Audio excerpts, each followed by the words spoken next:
¿Qué tal, jóvenes? Un hola para todos ustedes y un abrazo cordial a la espera de que todos ustedes se encuentren bien de salud y a la espera también de que puedan concretar sus objetivos, que son alcanzar metas superiores, en este caso lograr tu ansiado ingreso a la Universidad Nacional de Ingeniería. La Academia Genius te brinda una acogida calurosa y ahora permíteme presentarme. Soy el profesor Moisés Carrasco Rojas y, como puedes leer en la pizarra, estoy a cargo del curso de razonamiento verbal. Un curso que no debes descuidar. Ya sé que todos ustedes que van a la uni son personas muy capacitadas en el área de matemáticas. Sin embargo, no debes desdeñar esta área que puede marcar la diferencia en tu examen de admisión.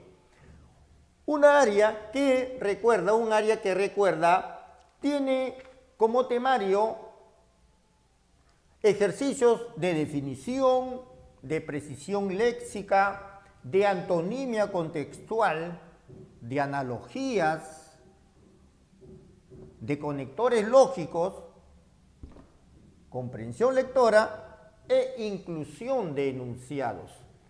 De ahí que esta teoría que te voy a brindar procura abarcar, comprender todos estos temas que requieres para rendir exitosamente un examen.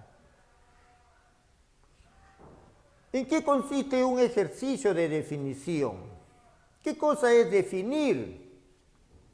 Definir quiere decir establecer cuál es el significado de una palabra, ¿ok? En el curso de lenguaje y en el curso de razonamiento verbal hay un capítulo que se trabaja definición, que se tiene que hacer por género próximo, diferencia específica, pero eso no lo vamos a establecer acá. Esa es una labor que realizan los semánticos y en estos ejercicios lo único que vamos a requerir, que vamos a necesitar, es identificar la palabra cuya acepción, que es sinónimo de significado, cuya acepción aparece en el ejercicio. Obviamente, si yo leo una definición de una palabra, una acepción, un significado, requiero un conocimiento léxico, porque las palabras las conocemos precisamente gracias a la lectura que nosotros hayamos realizado a lo largo de nuestra vida. Hay algo que no logro aceptar y es que las personas digan: no me gusta leer, porque esa persona se recorta la posibilidad de conocer no solamente el significado de palabras, sino de conocer muchos temas que obviamente debes conocer para tu vida en general. Entonces, no espero que tú seas uno de ellos que diga: no me gusta leer. Al contrario, hay que esforzarnos por leer, porque de esa manera vamos a poseer un vocabulario o léxico más rico. De modo que si llegamos al examen y tenemos el ejercicio que nos pide identificar la palabra cuyo significado señala a la persona que ha sido acusada de un delito, entonces si ya conocemos, si ya tenemos un conocimiento léxico previo, nosotros al mirar las alternativas encontraremos que pandillero se referirá a la persona que ha sido acusada de un delito. No, no es cierto, porque el pandillero es el integrante de una pandilla, nada más. Puede escabullirse de las garras de la policía y todavía, bueno, comete sus fechorías por uno y otro lugar, pero todavía no ha sido acusado de nada, ¿ok? La palabra delincuente, me estoy salteando la B, ¿no? Tú dirás por qué. La palabra delincuente señala a la persona que ha cometido un delito. Y las personas que cometen un delito pueden realizarlo de diferentes maneras. Puede ser un estafador, o puede ser un ladrón, un asesino, un violador, una persona cohechable, o sea, sobornable, que recibe dinero a cambio de algo. Entonces, si aplicamos un poquito de nuestro conocimiento del razonamiento verbal, entonces diremos que el delincuente es la persona que comete un delito. El ladrón es el delincuente que roba y el asesino es el delincuente que mata. Eso ya lo sabemos. Te decía que si le agregamos un poquitito de sal a ese conocimiento que ya tenemos, diremos que delincuente es una palabra que por tener un significado más extenso, más amplio, es el hiperónimo que abarca a ladrón y asesino, que son tipos de delincuentes, lo cual nos indica que son hipónimos de la palabra delincuente. ¿Ok? De modo que, ¿qué es lo que estamos observando aquí? Estamos observando que nuestra respuesta, que la había obviado al inicio, nuestra respuesta es la palabra inculpado. Profe, ¿podría haberme orientado o no? Claro, podrías haberte orientado también, pues, porque inculpado proviene de culpa. ¿Qué tipo de palabra es inculpado? Es una palabra derivada, ¿sí o no? Y recuerda que el antónimo de inculpado es exculpado. O sea, inculpado eres cuando has sido acusado de un delito y por lo tanto exculpado es cuando has sido liberado, exonerado, eximido de un delito. No tienes nada que ver con ello.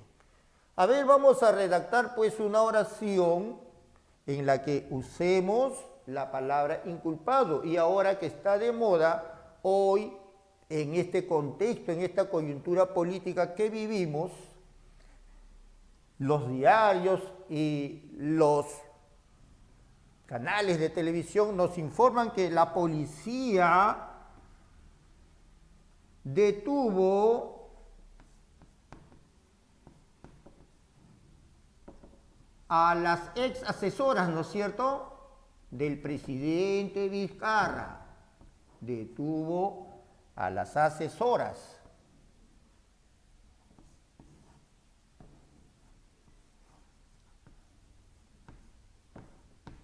¿Y por qué las detuvo? A las asesoras del presidente. Recuerda que todos los que son cargos de autoridades y etcétera, etcétera, se escriben con minúscula, ¿ok? Entonces, detuvo las asesoras del presidente. ¿Y por qué las detuvo? Porque están inculpadas, pues, estas personas. Inculpadas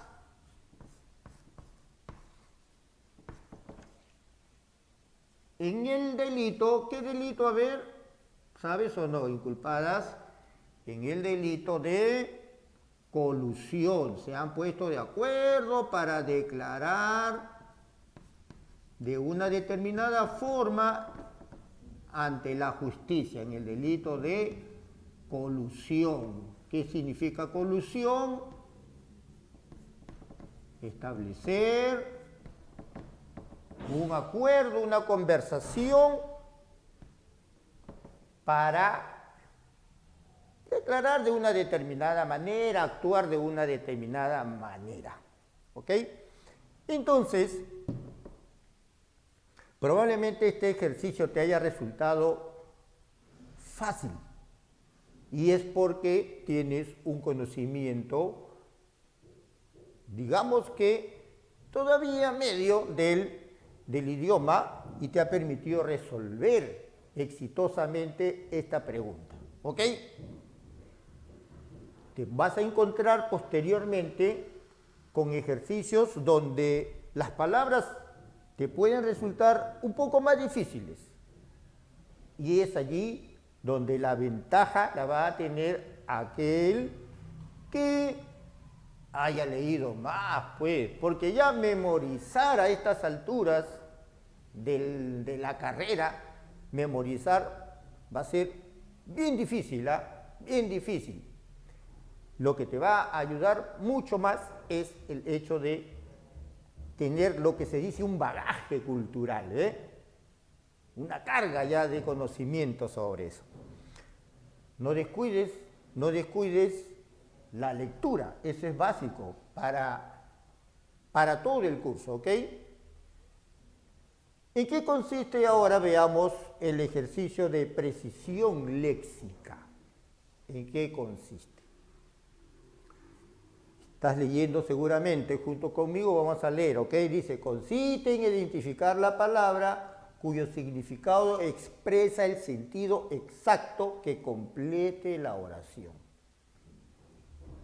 Busca además evitar la pobreza léxica, lo que estamos criticando hace un momento, ¿ok? Que se expresa, en este caso, con las llamadas palabras comodín. ¿Qué cosas son las palabras comodín? ¿Qué cosa es un comodín? En primer lugar nos preguntamos. Es eso pues que usamos para sentarnos, para recostarnos, para apoyarnos, ¿ok? Y que lo usamos, es decir, para diversas situaciones. Igual ocurre con las palabras. Hay palabras que las usamos para diversas situaciones cuando muy bien podríamos reemplazarlas por otras. Por ejemplo, si digo, ¿no?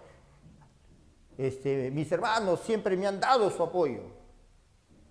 Pero podríamos decir, siempre me han ofrecido su apoyo, siempre me han brindado su apoyo. ¿Te das cuenta?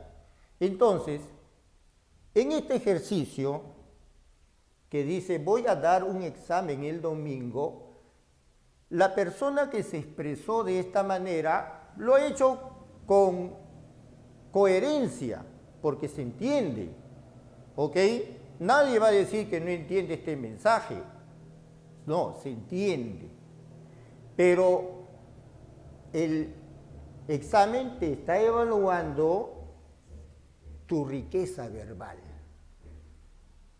Y esta es una palabra llamada comodín. Algunos también la llaman palabras baúl. ¿Por qué? Porque un baúl es el recipiente, pues, donde colocamos todas las cosas que probablemente ya no nos sirven o que son muy valiosas para nosotros. Depende de para qué usemos el baúl. Pero ya la llames palabra comodín o ya la llames palabra baúl, en ambos casos expresa pobreza léxica. ¿Ok? Esto es algo que te evalúan con mucho más rigurosidad en los exámenes católicos. Y acá tenemos un pequeño ejemplito muy sencillo. ¿En qué consiste el ejercicio? En identificar la palabra que expresa el sentido exacto, pero que a la vez señale riqueza léxica. ¿Ok? Algunas obviamente no pueden tener un espacio aquí. No voy a dar un examen, voy a respaldar un examen. No, no podríamos decir, ¿no? Voy a respaldar, voy a apoyar. No, no puede ser, ¿no? ¿Con cuáles de estas palabras podrías confundirte? Voy a realizar un examen el domingo. Podría ser que te confundas, ¿no? Voy a tener un examen el domingo. Uy, esa es la que más probablemente te induzca a la respuesta. Pero este otro verbo es otro verbo comodín. ¿Ya? Poco a poco iremos avanzando.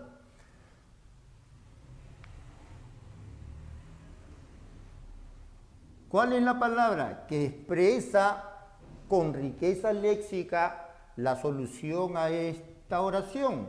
Voy a rendir un examen, ¿sí o no? ¿Correcto? Voy a rendir un examen el domingo.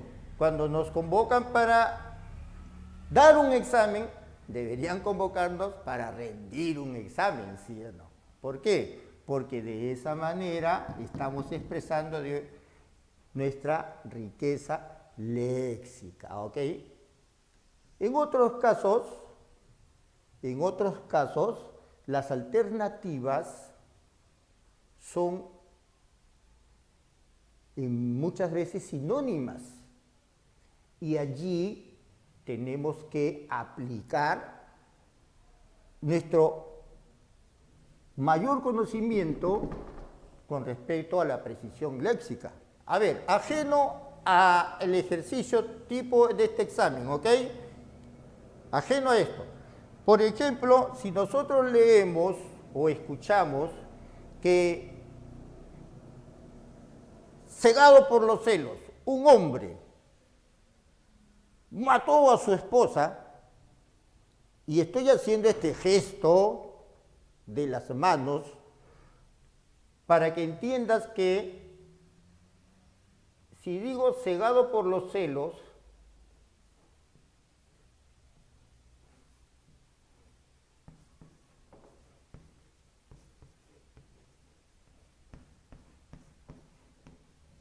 mató a su esposa, ¿cómo la mató? ¿La ahorcó o la estranguló? Son dos palabras sinónimas. Y vas a leer muchas veces que dicen ahorcó. Pero la palabra exacta, la palabra precisa es estranguló. ¿Por qué? Cegado por los celos, estranguló a su pareja. Porque estrangular quiere decir producirle la muerte por asfixia mediante el uso de las manos. Si la ahorcó a su pareja o lo ahorcó a su pareja, es porque usó una soga, un cable de luz, etc. ¿Ok? Entonces, la precisión léxica requiere eso, ¿te das cuenta? ¿Ya? Entonces, ahora veamos qué ocurre cuando trabajamos antonimia contextual. Ya sabemos que la antonimia es una relación semántica que consiste en que las palabras expresan significados contrarios, opuestos también podemos decir, ¿ok? ¿Por qué este ejercicio se denomina ejercicio de antonimia contextual? Recordemos qué cosa es el contexto. En tu clase de lenguaje, el contexto es uno de los elementos del proceso de la comunicación, ¿ok? También le llaman situación. ¿A qué se refiere la palabra contexto? Se refiere a que las palabras que rodean a otras nos brindan la posibilidad de entender un mensaje, a pesar de que puede haber alguna palabra cuyo significado desconozcamos. Muchas veces dice por eso, ¿no?, que el significado de una palabra lo aprendemos, el significado lo aprendemos por el contexto. Vamos a unir esas dos ideas entonces. Antonimia con contexto y nos da antonimia contextual. Quiere decir que vamos a encontrar la palabra de significado opuesto, pero de acuerdo al contexto verbal, de acuerdo al significado global que nos brinda la oración. Por ejemplo, Si nosotros leemos la oración que dice, los expertos están investigando sobre la posibilidad de convertir esos terrenos yermos en campos de cultivo, si recurrimos al diccionario de sinónimos, encontraremos que fuera de contexto, aquí está escrito, ¿ok? Fuera de contexto, la palabra yermo tiene dos acepciones, dos significados, podemos decir también. Improductivo y despoblado. ¿Ok? Tiene esas dos acepciones. Pero en el contexto de nuestra oración, cuando dice que los expertos están investigando sobre la posibilidad de convertir esos terrenos yermos en campos de cultivo, si los voy a convertir en campos de cultivo es porque necesito que produzcan. ¿Correcto?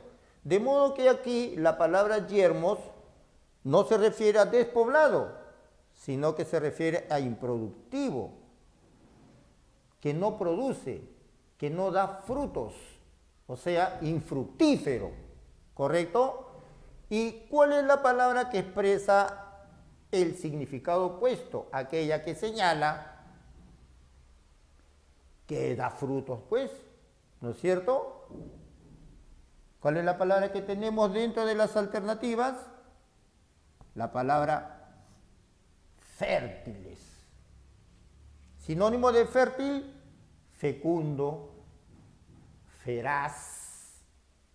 No feroz, sino feraz. ¿Ok? Entonces, de acuerdo al contexto, hemos escogido una palabra y no la otra. ¿Te das cuenta? Entonces, a eso se refiere el ejercicio de antonimia contextual. Y solo por cultura general te mencionaré que ojalá puedas leerte pues esa famosa obra dramática escrita por el famoso escritor español Federico García Lorca, una obra que se titula Yerma. Su título ya te indica algo, ¿no? Porque ahora ya sabes qué significa yermo, significa improductivo. Y en la obra precisamente el personaje principal, la protagonista de la obra se llama Yerma. Un nombre bastante inusual, ¿no es cierto? Pero que el autor le ha dado ese nombre. ¿Por qué? Porque precisamente la mujer en la obra no puede tener hijos y eso le acarrea un sentimiento de inferioridad ante las demás mujeres de su pueblo, en un pueblo donde además el campesino requiere hijos para poder trabajar el campo y esa mujer se siente disminuida. Léete esa obrita, Yerma, de Federico García Lorca. Ahora, veamos qué ocurre en el ejercicio de analogía. Esto lo trabajamos desde que estamos en primaria, ¿sí o no? ¿Ok? Lo repetimos en la secundaria y ahora que te estás preparando para lograr tu ingreso, ya simplemente tenemos que pulirlo, ¿ok? Ya tú sabes que consiste en hallar una relación entre un par de palabras. Y la respuesta será aquella que tenga la misma relación. Hasta allí ya lo sabes. Y estoy convencido de que también sabes que debemos aplicar el método ROM, que no tiene nada que ver con el trago, ¿ok? ¿Qué cosa es esto? Analicémoslo en un ejercicio de los que tienes en este boletín que vas a trabajar apenas compartas con nosotros las clases, ¿ok? Tenemos la palabra terso al lado de la palabra suave. Porque los jabones resaltan que cuando los uses vas a tener tersura. ¿Por qué? Porque resaltan el hecho de que tu piel va a estar suave, ¿Ve? Porque la palabra terso, que es un adjetivo, es sinónimo de la palabra suave. Quiere decir que la relación que hemos encontrado entre estas palabras es una relación de sinonimia. ¿Ok? Y eso significa que entre las alternativas A, B, C, D, E, debemos encontrar otro par de palabras que exprese esa misma relación de sinonimia. Y aquí, como en cualquier otro ejercicio a lo largo de todo el curso, requerimos siempre conocimiento léxico. ¿Qué cosa significa audaz? Osado, atrevido. ¿Qué significa veraz? Verdadero, verídico, que dice la verdad. Entonces la pregunta es, ¿tienen algo que ver audaz con veraz? Desde el punto de vista del significado, no, son dos palabras diferentes. Desde el punto de vista del significante, a lo mejor por ahí se te ocurre, no profesor, pero suenan iguales. Ah, claro, pues suenan iguales, las dos son palabras agudas, audaz, veraz, y terminan en AZ, pero eso no requerimos acá, ¿ok? Esto no es un juego de que en qué se parece, si tienen las dos, tienen 5 letras y terminan en igual sonido, no. Estamos partiendo del significado de las palabras siempre. Cortés, amable, solícito, gentil, afable, atento. A. Quiere decir que la relación de sinonimia se expresa en la alternativa B. ¿Ok? Por lo pronto tenemos una respuesta, pero todavía no nos confiemos porque podría haber otra probable respuesta. Duro no requiere mayor análisis. Escarpado, cuando usamos la palabra escarpado, que es sinónimo de la palabra abrupto, cuando queremos calificar los terrenos de difícil acceso. Si somos alpinistas, practicamos alpinismo, entonces procuraremos encumbrarnos hasta la cima de las montañas más escarpadas, porque las más peligrosas son las que más nos incentivan, ¿ok? ¿Tienen alguna relación de sinonimia de antonimia? No. Llano y sinuoso. Llano significa plano, liso, un terreno llano, ¿ok? Sinuoso quiere decir torcido, ¿ok? Sinuoso, torcido. El antónimo de llano sería la palabra anfractuoso. Por ejemplo, si vamos desplazándonos por una carretera donde comúnmente decimos, no, está llena de baches, ¿no es cierto? Así hablamos. Pero tendríamos que decir un terreno anfractuoso, por partes nivelado y por otras partes desnivelado. Entonces, ese es un terreno anfractuoso, ¿ok? Pero no tiene nada que ver con sinuoso. En cambio, la alternativa E, servil, que viene de siervo, o sea, el que sirve a un soberano, a un rey, servil. Servil es sinónimo de rastrero. Y entonces, tanto en la alternativa B como en la alternativa E, tenemos dos probables respuestas, pero solo una tiene que ser la respuesta. Es allí cuando recurrimos a dar el siguiente paso de nuestro análisis, el orden de los elementos. Acá no vamos a aplicar el orden, ¿por qué?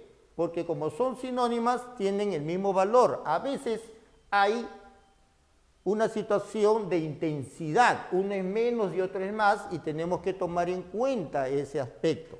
Pero acá vamos a concentrarnos, sí, en el aspecto de la naturaleza. Terso y suave. son palabras que expresan una valoración positiva. Cortés, afable, amable, atento, gentil, solícito, son palabras que también expresan una valoración positiva. En cambio, servil, rastrero, que alguien sea calificado de esa manera se indignará, por supuesto, ¿no es cierto? Entonces, estas son palabras que tienen una valoración negativa. Entonces, este tiene una valoración positiva, estos también tienen valoración positiva, pero este tiene una valoración negativa. Y por eso que recurriendo a la naturaleza, decimos que la relación de tercio y suave tiene una valoración positiva, ¿ok? Al igual que cortés y afable, valoración positiva. Descartamos la alternativa E y nuestra respuesta tiene que ser la B de bueno. ¿Ok? Entonces, vamos a explicar ahora el tema de conectores lógicos. Nos alistamos, a ver. Muy bien, jóvenes, entonces analicemos la oración que en tu boletín lleva el número 17. Tenemos una oración que dice, es un hombre inteligente, soberbio, mira a los demás con tanto desdén si de animales se tratase. Muy bien, al analizar esta oración encontramos dos adjetivos, inteligente, soberbio, pero que tienen valoración contrapuesta, porque un adjetivo expresa algo positivo y el otro expresa algo negativo. De modo que en nuestro análisis advertimos que el conector que requerimos aquí tiene que ser un conector adversativo. Dado que la palabra inteligente y la palabra soberbio tienen valoración antitética, contrapuesta, se necesita un conector adversativo. En tu lista de conectores adversativos tienes pero, sin embargo, no obstante, a pesar de, aunque. Quiere decir que dentro de las alternativas solamente hay dos posibilidades, la alternativa C o la alternativa D. Si analizamos lo que continúa, dice, mira a los demás con tanto desdén, con tanto desprecio, y advertimos que allí estamos mencionando otro aspecto negativo, además del que ya habíamos mencionado que era la soberbia, ¿no? Un hombre soberbio. Mira a los demás con desdén, con desprecio. Entonces, eso nos indica que el conector que debemos usar en este caso, ahora sí tiene que ser un conector llamado conector copulativo, que va a unir elementos que tengan la misma categoría, que expresen el mismo sentido. Aquí al final vamos a hacer el análisis gramatical de esta oración para que lo comprendamos mejor. Al final advertimos que es un hombre inteligente pero soberbio y mira a los demás con tanto desdén, por lo tanto nuestra respuesta ya nos está indicando que es la C. Pero además tenemos que advertir que está haciendo una comparación. La única palabra que se puede juntar con sí es como si de animales se tratase. Ahora, aquí en esta oración quiero hacerte hincapié en lo siguiente, que aquí por cuestiones de redacción, aquí debería haber una coma. Es un hombre inteligente pero soberbio. Luego viene el conector y mira a los demás con tanto desdén como si de animales se tratase. Es toda una oración que no requiere esta coma. Entonces vamos a hacer esa corrección en nuestro boletín y ahora que ya hemos marcado la alternativa C, ahora vamos a explicar gramaticalmente desde el punto de vista de la sintaxis qué ha ocurrido en esta oración. Mira, esto te puede servir también para tu análisis gramatical del lenguaje. Mira, la oración que tenemos acá es una sola.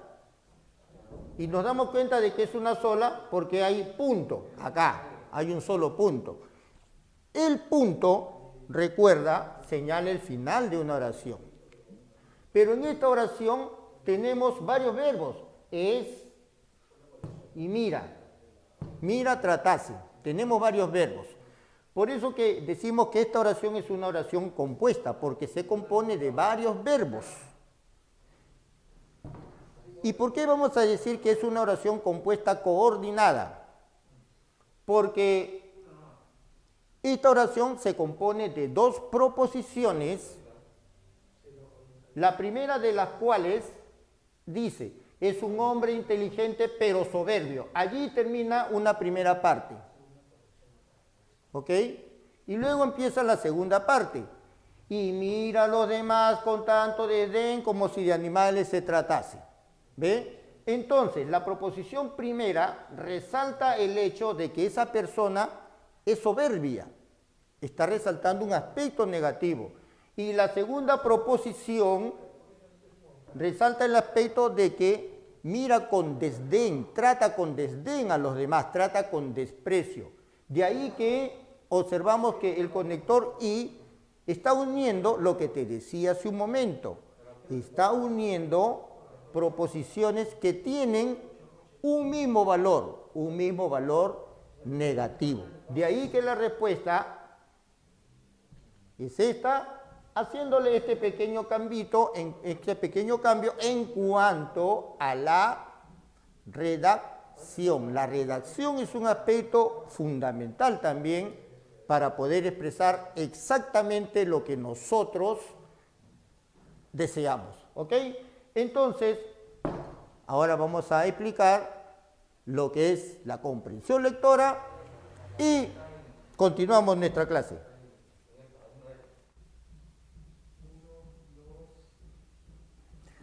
Muy bien, jóvenes, entonces ahora sí, para terminar, vamos a concentrarnos en esta parte que es fundamental en el curso, comprensión lectora. No solamente en el curso, sino en general, en todos los estudios y a nivel de toda nuestra vida.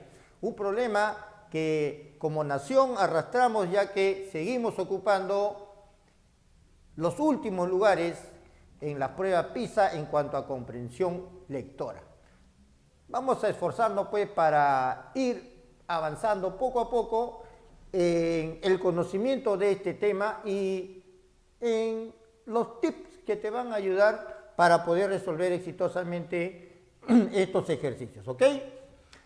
En tu texto tenemos en tu libro tenemos una lectura que está ubicada en la página número 4 y que dice, según la Organización Mundial de la Salud, OMS, las enfermedades transmitidas por alimentos, o sea, ETA, continúan siendo en el tercer milenio el problema de la salud pública más extendido en el mundo. Ello, o sea, de que siguen siendo el problema más extendido de salud pública, ello corrobora, o sea, que confirma, eso quiere decir corroborar, ello corrobora, confirma la significación que tiene en estos días difundir el conocimiento de cada uno de los peligros físicos, químicos y biológicos que producen las ETA, o sea, las enfermedades por transmisión de alimentos. Al conocerlos, o sea, al conocer los peligros, ¿ok?, se facilita su prevención a través de la aplicación responsable de las buenas prácticas de manufactura en la elaboración de alimentos y del desarrollo de algunos sistemas como el análisis de peligros y puntos críticos de control que permiten minimizar o eliminar los riesgos. una de las preguntas claves es, ¿y qué entendiste después de leer? Y uno de los objetos habituales es este, ¿no? ¿Ok? Y es que efectivamente a veces tenemos dificultad para comprender. Pero ¿qué es lo que debes hacer? La primera pregunta que tú te debes formular es siempre, ¿de qué trata lo que hemos leído? Al hacerte esa pregunta, entonces vas a encontrar el tema de tu lectura. Una de las formas de reconocer el tema de la lectura es la recomendación que te brindan algunos especialistas, a los cuales también recurro para poder facilitarte este conocimiento. Algunos especialistas que te dicen, para encontrar el tema, tienes que fijarte que se va repitiendo a lo largo del texto. El asunto del cual habla el autor se va repitiendo y se va expresando en palabras que precisamente se van repitiendo por ello. En este caso, vamos a apreciar que el autor al inicio menciona las enfermedades transmitidas por alimento, ETA, y si seguimos leyendo, más abajo nos habla de la necesidad de conocer los peligros que producen la ETA, las enfermedades por transmisión de alimento. Y al terminar de leer todo el texto, advertimos que el texto empieza por una afirmación, luego nos habla de la comprobación de la necesidad de estudiar los peligros que acarrea estas enfermedades y el beneficio que nos va a brindar. ¿Por qué? Porque conocer los peligros dice que nos va a llevar a asumir responsablemente prácticas de manufacturas en la elaboración de alimentos. Entonces, si me hice la pregunta, ¿de qué trata el texto? Estoy ubicando el tema y nuestro tema es la ETA. ¿De qué trata el texto? Trata de las ETA. Ajá, entonces vamos a ponerlo acá con minúscula y acá ponemos de las ETA. El tema es, ¿de qué trata? Trata de las ETA. ¿Cuál es el tema? Las ETA. ¿Ok? Profe, ¿y por qué no está mirando las alternativas?